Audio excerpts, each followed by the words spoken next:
ছোট্ট একটি দোয়া, আপনি যাকে ভালোবাসেন তার নাম নিয়ে শুধুমাত্র একবার যদি পাঠ করতে পারেন, সে আপনার জন্য দিওয়ানা হয়ে যাবে, পাগল হয়ে যাবে ইনশাআল্লাহ। আপনি যে কোনো সময় এই আমলটি করতে পারেন, দিন কিংবা তো রাতে, যে কোনো সময় নির্জন জায়গায় বসে এই আমলটি করতে হবে। অবশ্যই আমলটি করার পূর্বে আপনি সুন্দর করে অজু করে নেবেন।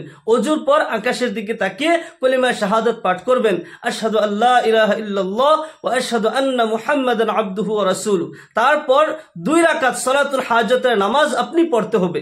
2 রাকাত কিংবা তো 4 রাকাত সালাতুল হাজত নামাজ পড়ার পর জায় নামাজে বসে সর্বপ্রথম আপনি 3 বার দুরূদ শরীফ পড়তে হবে। তারপর এই দোয়াটি আপনি একবার পড়বেন, ওয়া আলকাইতু আলাইকা মাহাব্বাতাম মিন্নি ওয়া লিতুসনা আলা আইনি। এভাবে পড়ার পর আপনি এই নামের উপর ফু দিবেন, আবার 3 বার দুরূদ শরীফ পড়বেন। এমন করে 21 দিন পর্যন্ত এই আমল আপনি করতে হবে।